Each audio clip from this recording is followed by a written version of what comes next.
कुछ छिपेगा नहीं, जो छिपेगा वो सब एक्सरे में दिखेगा। नमस्कार, मैं हूं मनोज्ञा लोईवाल। न्यूज की नई प्रयोगशाला में आपका स्वागत है, जिसका नाम है एक्सरे रिपोर्ट।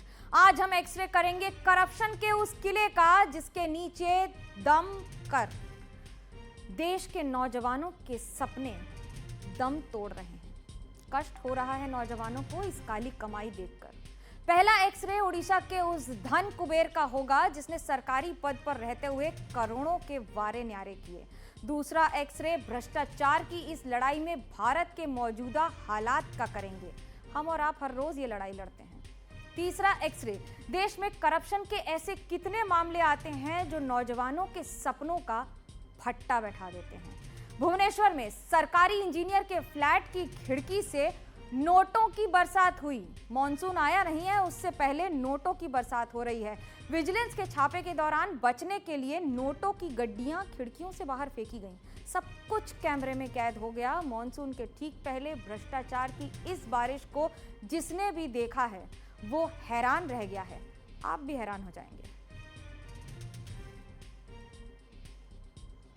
परमात्मा के घर से बरस रही दौलत नहीं है, जिसने मोह माया त्याग कर सब कुछ लुटा देने की सोची हो। मॉनसून से पहले ये बारिश है करप्शन की, जो काफी समय से काले बादलों की शक्ल में एक सरकारी इंजीनियर के घर हजारों लाखों उम्मीदों को चूस कर जमा हुई थी। वर्ल्ड बैंक की रिपोर्ट कहती है कि उड़ीसा की गरीबी में तेजी से कमी आई है, लेकिन इतना भी नहीं जनाब कि खिड़कियों से नोटों की बरसात हो जाए, जमीन पर दौलत का अंबार लग जाए, उसे गिनना तक मुश्किल हो जाए। वैसे ये प्रदेश अभी भी 10 सबसे गरीब राज्यों में तो शुमार ही है साहिबान। भुवनेश्वर में सरकारी चीफ इंजीनियर बैकुंठनाथ सारंगी जी के घर की खिड़की का ये दृश्य जिसने भी देखा, उसके दिमाग की घंटी बज गई। खिड़की ने जब भ्रष्टाचार के नोट उगलने शुरू किए तो आंकड़ा 2 करोड़ से भी पार कर गया। सारंगी उसी उड़ीसा के सिस्टम फेवर्ड सिटीजन हैं, जहां के बाशिंदों की सालाना प्रति व्यक्ति आय 2 लाख रुपए भी नहीं है। नहीं उस देश के लोगों की जहां के नागरिक बैकुंठनाथ हैं। सारंगी ग्रामीण कार्य विभाग में तैनात हैं और उनका मुख्य वर्क प्रोफाइल क्या रहा होगा, इस वीडियो को देखने के बाद आप खुद समझ सकते हैं।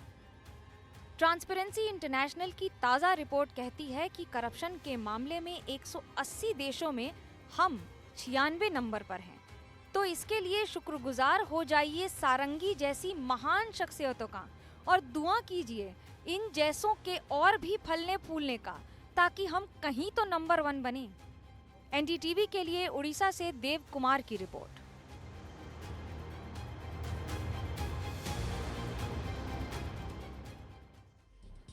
आपको एक बड़ी दिलचस्प बात बताते हैं। एक बार स्विस बैंक के डायरेक्टर ने कहा था कि भारतीय लोग गरीब हैं, लेकिन भारत देश कभी गरीब नहीं रहा। ये थ्योरी आज उड़ीसा से आई भ्रष्टाचार की तस्वीरों से क्लियर हो गई है।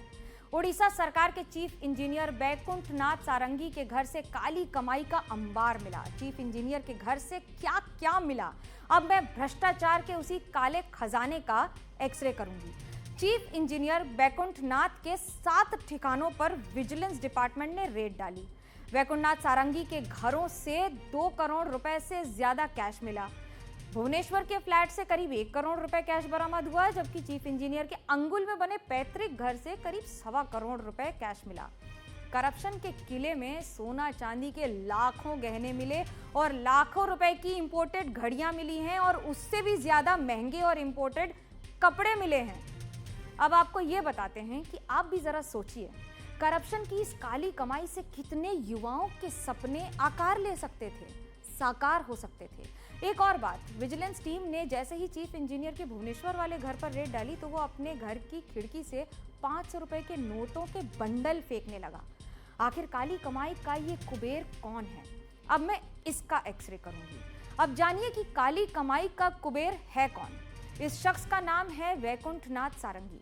उड़ीसा सरकार में चीफ इंजीनियर है। बैकुंठ सारंगी उड़ीसा के ग्रामीण विकास विभाग में काम करता है। सारंगी पर आय से अधिक संपत्ति रखने का आरोप है। अंगुल में विजिलेंस के स्पेशल जज ने सारंगी के खिलाफ सर्च वारंट जारी किया था। इसी के बाद करप्शन की काली कमाई का किला पूरे देश के सामने आया। सवाल यह है कि उड़ीसा में भ्रष्टाचार के नोट कहां से बरस रहे हैं, क्यों बरस रहे हैं, क्या कहते हैं उड़ीसा के लोग, इसको ध्यान से सुनिए। ये वीडियो जो सामने है वो कहीं ना कहीं बिल्कुल सबको हैरान कर देगा। मैं दिखाना चाहूंगा जो कैश गिनती हो रहा है, इतना सारा कैश, क्योंकि पूरा सारे दुनिया को हैरान कर दिया है कि इतना कैश एक चीफ इंजीनियर के घर में कैसा आया। तब हम इसके ऊपर बातचीत करेंगे। सर, ये जो वीडियो आप देख रहे हैं आपके सामने ही है, देख सकते हैं, बिल्कुल कैश ही कैश, नोट ही नोट है सिर्फ। और ऊपर से ये भी एक वीडियो है जिसमें उनके घर वाले कैश को फेंक दे रहे हैं, बाहर भी फेंक दे रहे हैं। जब विजिलेंस वाले को देखे कैश को फेंका जा रहा है, और एक तरफ ये कैश की गड्डी 500 का बंडल, और ये जब गिनती हो रहा है। एक चीफ इंजीनियर के घर में इतना पैसा, क्या बोलना चाहिए सर? आज सुबह से ये न्यूज चल रहा है सभी चैनल पर, सभी न्यूज चैनल पर, जो वो केस कुबेर का केस जो निकला है, ऐसा जो घोटाला हुआ है उड़ीसा में, ये ताजुब हो रहे हैं हम लोग। जो इतना केस कहाँ से आया? तो ये केस जुटाने के लिए कितने दिनों से ये दुर्नीति चल रहा था।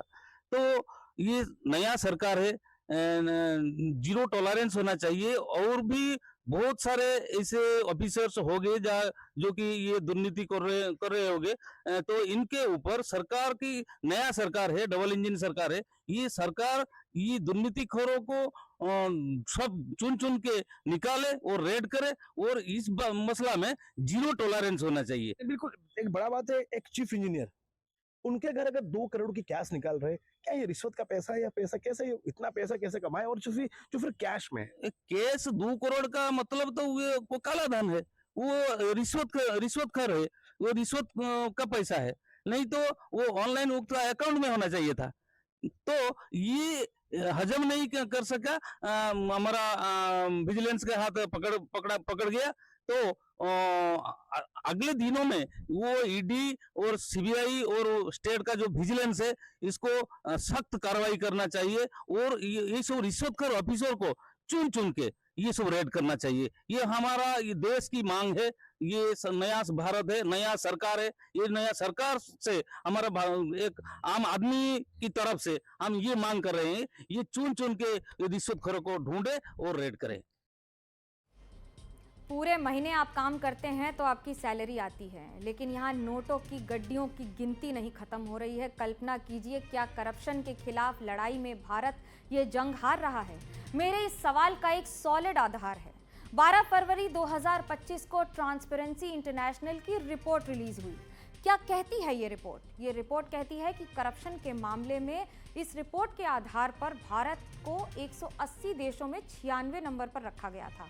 ट्रांसपेरेंसी इंटरनेशनल की रिपोर्ट 2024 के करप्शन परसेप्शन इंडेक्स में भारत का स्कोर 1 पॉइंट कम होकर 38 हो गया था। साल 2023 में भारत का स्कोर 39 और 2022 में भारत को 40 पॉइंट दिए गए थे। अब आपको डिटेल में समझाते हैं इसका मतलब क्या है। 2023 में भारत की रैंकिंग 93 थी, यानी रैंकिंग में भारत लगातार गिरता जा रहा है। ये चिंता का विषय है। केंद्र सरकार से लेकर राज्य सरकारें सभी भ्रष्टाचार के खिलाफ बड़ी लड़ाई लड़ने का दावा करती हैं, लेकिन वर्ल्ड रैंकिंग में भारत का पिछड़ना बताता है कि भारत में भ्रष्टाचार कम होने की बजाय बढ़ा है। ध्यान से सुनिएगा। ये सार्वजनिक क्षेत्रों में भ्रष्टाचार का बोलबाला है। भारत में सालाना करप्शन के कितने केस आते हैं, अब हम इसका एक्सरे करेंगे। एक रिपोर्ट बताती है कि भारत में सालाना भ्रष्टाचार के 4200 से ज्यादा मामले सामने आते हैं। सीबीआई करप्शन के जिन मामलों की जांच कर रही है, उनमें 6900 से ज्यादा केस अदालतों में पेंडिंग हैं। इनमें 361 केस ऐसे हैं जो 20 साल से भी ज्यादा वक्त से लंबित हैं। कल्पना कीजिए, पीढ़ियां निकल जाती हैं इसी में। अब ये जान लीजिए कि पिछले 10 सालों में करप्शन की कितनी कमाई पर सरकार ने नकेल कसी है। 2014 से 2024 के बीच ईडी ने करीब 1.5 लाख करोड़ की संपत्ति कुर्क की है। यानी करप्शन देश में बड़ा मुद्दा है। क्या उड़ीसा में आम लोगों को सरकारी दफ्तरों में रिश्वत देनी पड़ती है? स्थानीय लोग क्या कहते हैं, अब आप ये सुनिए।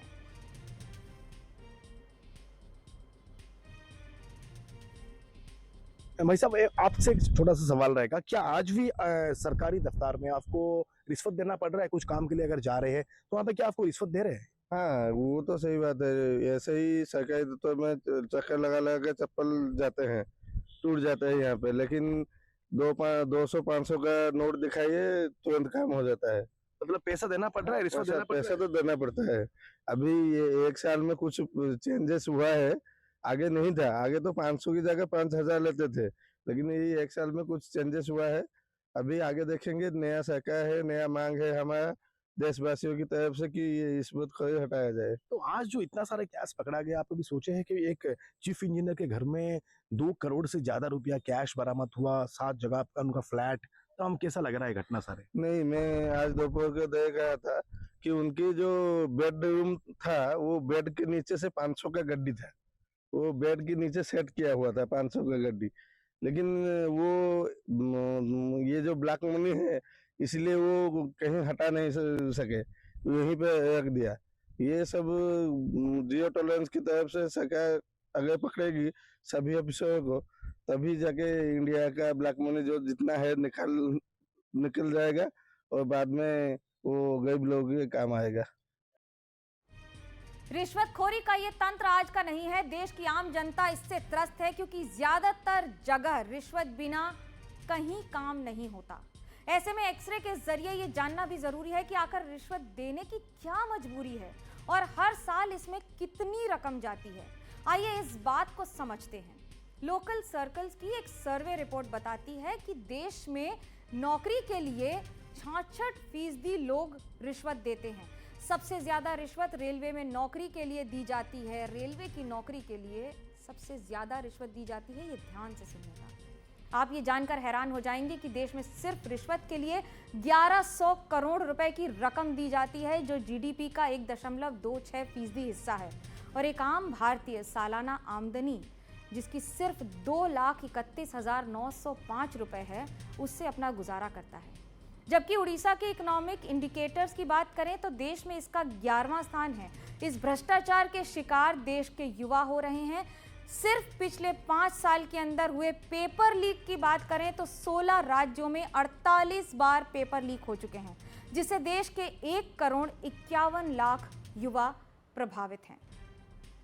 Ministry of statistics and programme implementation की रिपोर्ट बताती है कि साल 2025 में देश में कुल बेरोजगारी की दर 5.1% रही। शहरों में यह आंकड़ा 6.5% है, जबकि गांवों में 4.5% बेरोजगारी है। भ्रष्टाचार बड़ा मुद्दा है। देश को इससे जंग लड़नी भी होगी और करप्शन से जीतना भी होगा, ताकि देश के युवाओं का हक न मारा जाए।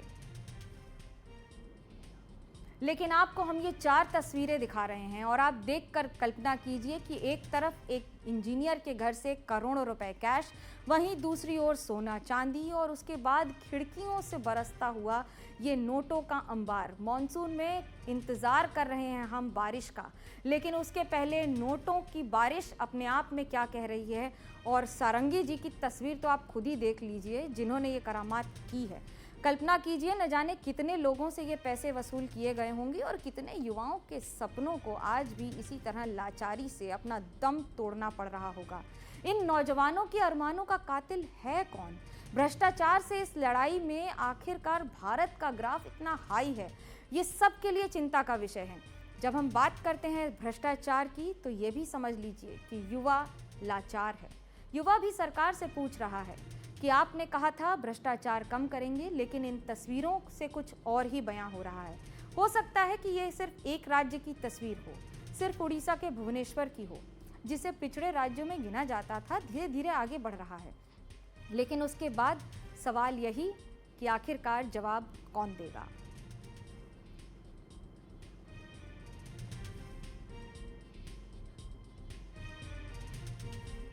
आज एक्सरे रिपोर्ट में मेरे साथ सिर्फ इतना ही। सोमवार को आपसे फिर मुलाकात होगी, तब तक के लिए शुभ रात्रि।